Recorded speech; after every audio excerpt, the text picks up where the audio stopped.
سلام دوستان، به کانال ذهن خلاق و شاد خوش اومدید. در این ویدیو می‌خواهیم در مورد 12 میوه که خاصیت آنها بیشتر از داروهای شیمیایی میباشه ویدیو رو براتون تهیه کرده ایم. در محیط زندگی ما میوه‌هایی هستن که میتونن 2 برابر داروهای شیمیایی تاثیر درمانی برای بدن ما داشته باشن. از درمانهای طبیعی گرفته مثل روغن نارگیل تا سرکه سیب. میوه‌های زیادی وجود داره که میتونه در خانه هم استفاده بکنیم یا احساس بهتری داشته باشیم. اما گاهی اوقات بهترین داروها از طبیعت یافت میشه. شاید تعجب کنید که بدانید برخی از میوه‌ها دارای خواص دارویی هستند و میوه‌های مانند آووکادو، آناناس و حتی برخی از انواع توت‌ها حاوی ترکیباتی هستند که میتونن التهاب رو کاهش بدن و حتی از بسیاری از بیماری‌ها جلوگیری کنن. در این ویدیو قصد داریم در مورد برخی از سالم‌ترین میوه‌هایی میتونیم از اونها برای اهداف درمانی استفاده کنیم توضیحاتی رو میدهیم. طبق منابع تاریخی انبه میوه‌ای هزاران ساله که توسط انسان کشت میشه. ملوانان هندی از برگ‌های انبه برای درمان عقرب زدگی و نیشمار استفاده می‌کردند. انبه حاوی ویتامین C که با جلوگیری از اکسیداسیون کلسترول در شریان‌ها به پیشگیری از بیماری‌های قلبی کمک می‌کنه. ویتامین C همچنین با تقویت مویرگ‌ها و سیارگ‌های بدن خطر سکته رو کاهش میده. انبه همچنین حاوی کاروتئین‌هایی است مانند لوتئین و بتا کاروتن. این کاروتئین‌ها بینایی سالم رو تقویت می‌کنن و سیستم ایمنی بدن رو در برابر عفونت‌هایی مانند سرماخوردگی یا آنفلانزا حفظ می‌کنن. جدا از اون انبه دارای مقدار زیادی فیبر غذایی است که با جذب آب از غذا به حفظ حرکات سالم روده کمک می‌کنه. این کار هضم صحیح غذا را بدون مشکل یبوست آسان‌تر می‌کنه. شماره 2 میوه آووکادوست. آووکادو سالم ترین غذایی که می توانید مصرف کنید. اگه به دنبال منبع خوبی از چربی‌های سالم هستید، میوه آووکادو میتونه بهترین انتخاب باشه. همچنین حاوی سطح بالایی از پتاسیم و ویتامین ای می باشه که به حفظ سلامت پوست کمک میکنه. آووکادو معمولا به عنوان سبزی در غذاهای مانند گواکامولی و سالاد استفاده میشه، اما میتوان از اون در اسموتی ها و سایر دستورالعمل‌های آشپزی هم استفاده کرد. آووکادو حاوی بیش از 20 ویتامین، مواد معدنی، آنتی اکسیدان ها و مواد مغذی گیاهیه که به محافظت در برابر بیماری‌های قلبی و سرطان کمک میکنه. آووکادو سرشور از چربی‌های تک غیر اشباع است که میتونه به کاهش کلسترول، افزایش سطح کلسترول خوب و کاهش وزن کمک شایانی بکنه. همچنین حاوی مقدار زیادی ویتامین K میباشه که به جذب بهتری کلسیم کمک کرده و یکی از میوه‌های کمیابه که حاوی لوتئینه که برای حمایت از عملکرد مغز ضروری میباشه. پوست آووکادو سرشار از آنتی اکسیدان‌هایی مانند گلوتاتیون و گلوتامینه که به محافظت از خود در برابر رادیکال‌های آزاد که باعث آسیب به DNA میشود کمک میکنه. شماره 3 بلوبری و زغال‌اخته میباشه که میوه‌های خوشمزه و مغذی است که منبع عالی از آنتی اکسیدان‌ها هستند. این میوه شگفت‌انگیز قرن‌هاست که در بسیاری از درمان‌ها مورد استفاده دارویی قرار میگیره. تحقیقات مدرن نشان داده که زغال‌اخته فواید سلامتی متعددی داره. در واقع منبعی از فواید سلامتی است و ثابت کرده که به پیشگیری از بیماری‌هایی مانند سرطان، بیماری قلبی و حتی دیابت کمک میکنه. زغال‌اخته سرشار از آنتی اکسیدان‌هایی به نام آنتوسیانینه.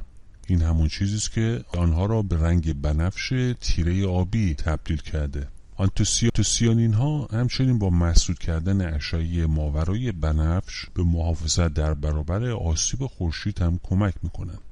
این آنتی اکسیدان ها حتی دارای خواص ضد باکتریایی هستند که می توانند آنها را در برابر باکتری ها موثرتر کنند. زغال‌اخته و بلوبری حاوی پروتئاسترولینه و ترکیب طبیعی است که شبیه رستورسترول موجود در انگور و شراب قرمزه. ثابت شده که پروتئاسترولین استرس اکسیداتیو در بدن رو کاهش میده و حافظه و عملکرد شناختی رو در موش‌های آزمایشگاهی مبتلا به آلزایمر بهبود بخشید. تحقیقات نشان داد که خوردن زغال‌اخته روزانه فشار خون رو کاهش میده و سطح کلسترول LDL رو در مقایسه با افرادی که به طور منظم زغال‌اخته نمیخوردند حدود 10% کاهش داد.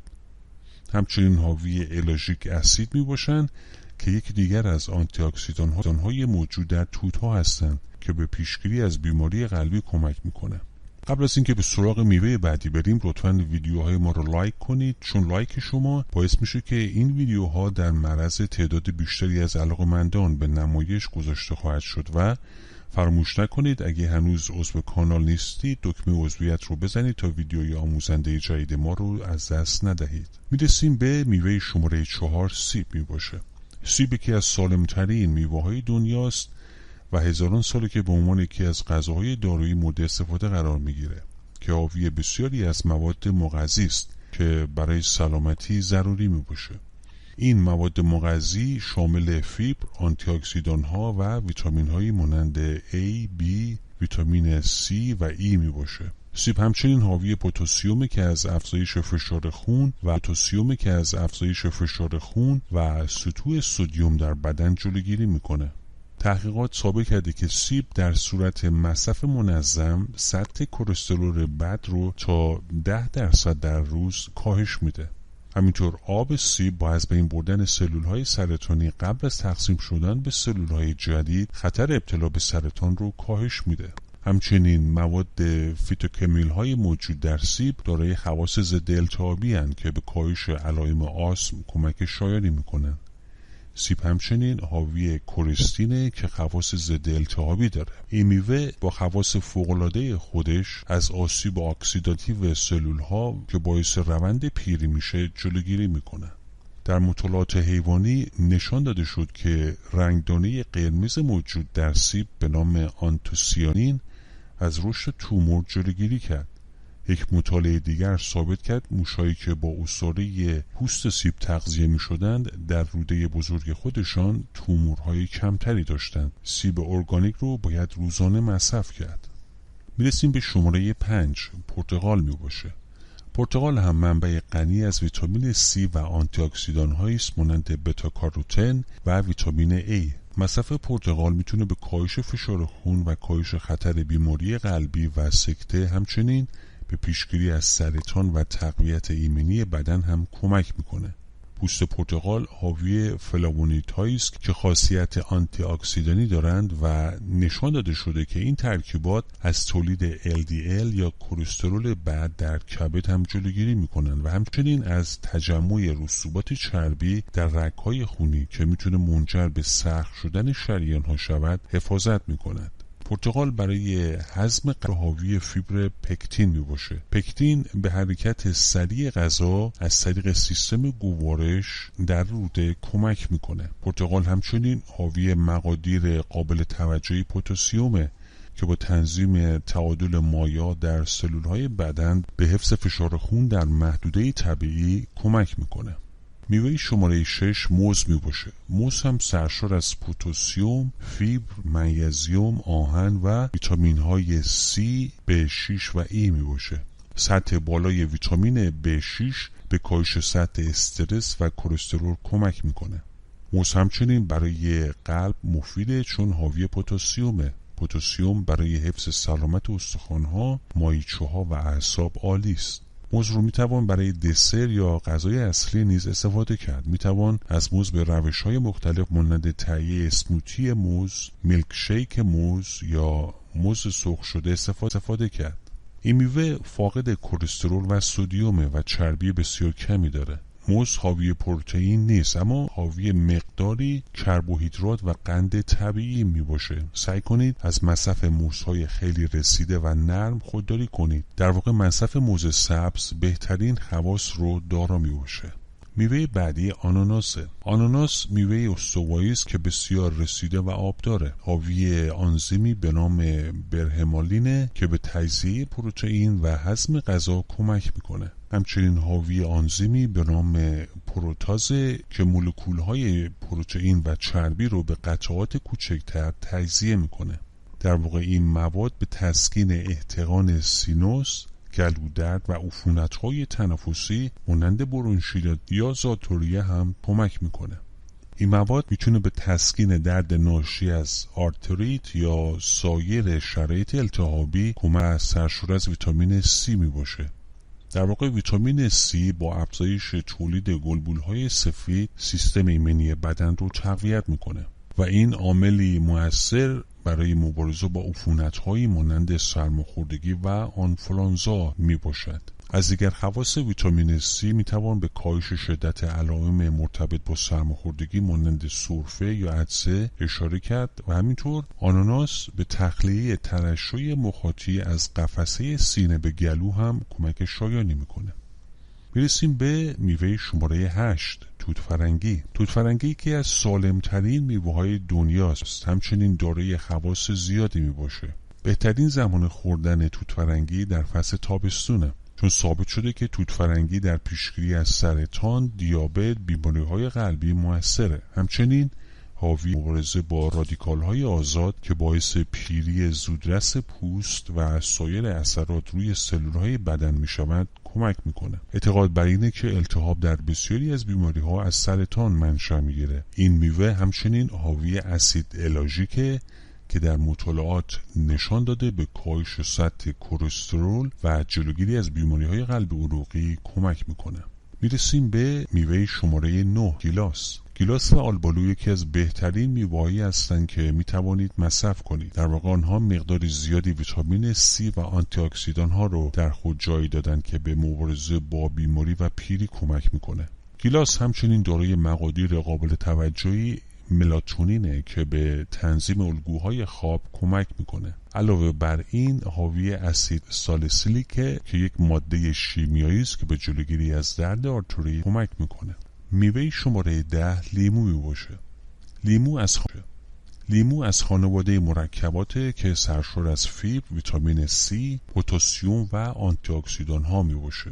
یکی از آنتی اکسیدان های قوی لیمو به نام پکتین با از بین بردن سموم مضر از طریق روده و کبد به پاکسازی بدن کمک میکنه و همچنین به کاهش سطح کلسترول در خونه که یک انتخاب عالی برای کسانی است که از کلسترول بالا و یا بیماری قلبی رنج میبرند. یک لیمو حاوی تقریباً 50% از مصرف توصیه شده روزانه بدن ما رو تامین میکنه.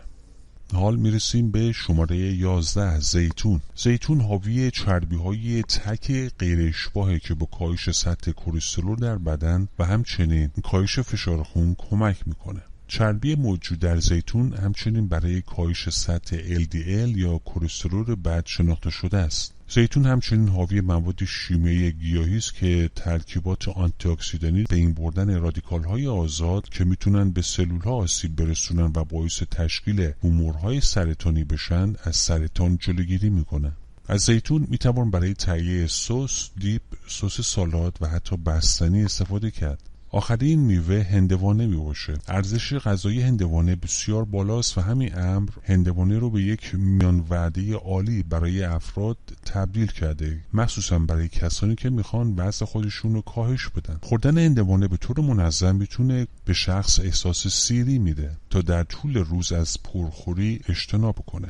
هندوانه سرشار از ویتامین C، پتاسیم و آنتی اکسیدان هاست. همچنین منبع خوبی از لیکوپینه که در قسمت قرمز هندوانه یافت میشه.